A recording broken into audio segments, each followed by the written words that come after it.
Bonjour Sam, bonjour Pablo, bonjour Julie, bonjour tous les petits copains.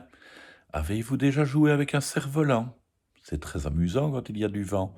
C'est pas toujours facile, hein?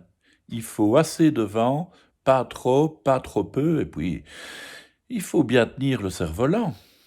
L'histoire d'aujourd'hui s'appelle La balade du cerf-volant. Aujourd'hui, ce n'est pas un jour comme les autres. C'est le premier jour des vacances. Papa et maman m'ont conduit chez oncle Arnold. Amuse-toi bien, Nicolas. N'oublie pas de te brosser les dents. C'est promis. Papa klaxonne et la voiture disparaît dans la campagne. Tu viens, Nicolas, me dit oncle Arnold. Je vais te montrer ta chambre. Je ne sais pas pourquoi. Je me sens maintenant si fatigué que je n'arrive plus à enfiler mon pyjama, ni à monter sur mon lit. Et comment vais-je m'endormir sur un si gros oreiller? À la maison, mon lit est beaucoup plus petit avec un grand édredon. À la maison, c'est différent. À la maison.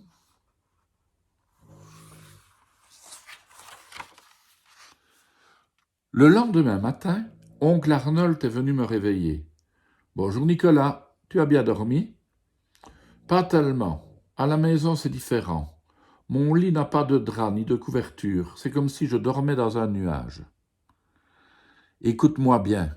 Que dis-tu d'une tartine de miel et d'un grand bol de lait chaud pour notre petit déjeuner? Je parie que c'est comme à la maison. Allons vite, hors du lit, Nicolas. Le premier en bas a gagné.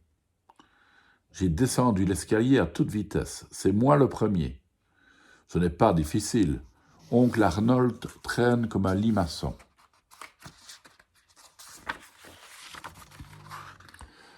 Oh, la bonne tartine de miel. Mais le lait, quel goût! Comment, tu n'aimes pas le bon lait de ferme? S'exclame oncle Arnold. C'est incroyable. À la maison, c'est différent. Maman achète toujours du lait en bouteille. Tu t'habitueras, dit oncle Arnold. En attendant, je vais te chercher du cacao. Cela ira déjà mieux.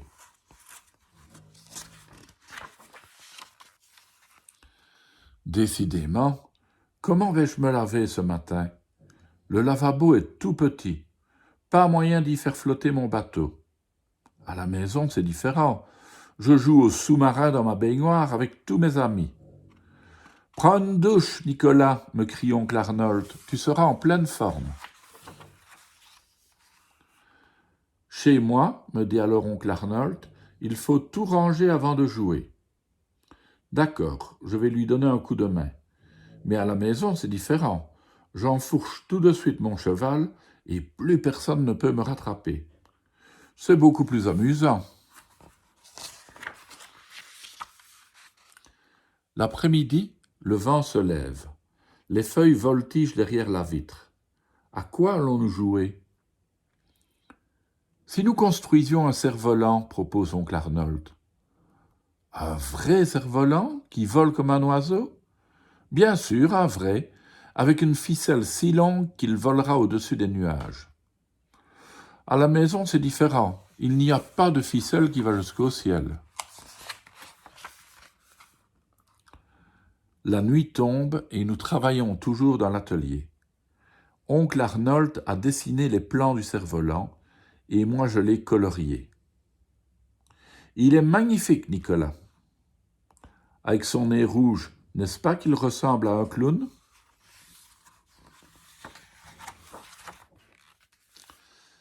Dépêchons-nous, me dit alors oncle Arnold. C'est la pleine lune et je connais un grand pré d'où on pourra le lancer dans le ciel. Nous avons pédalé tous les deux dans la nuit. À la maison, c'est différent. On ne se promène jamais dans le noir. C'est fou ce qu'on s'amuse chez oncle Arnold. Enfin, nous voilà arrivés. Oncle Arnold tire sur la ficelle. Encore un petit coup et hop, notre cerf-volant est parti. Youpi, il monte, il vole. J'ai couru derrière lui à toute vitesse. Plus moyen de le rattraper. Regarde bien, m'explique oncle Arnold. Tu vas le voir filer dans les étoiles. La première qu'il rencontrera sera l'étoile polaire. Et comment va-t-il revenir de si loin? Ne crains rien, Nicolas, je le tiens solidement. Alors, il fera encore d'autres balades? Pourquoi pas? J'aime bien la nuit. À la maison, c'est différent. Il faut toujours aller dormir et on ne voit pas les étoiles.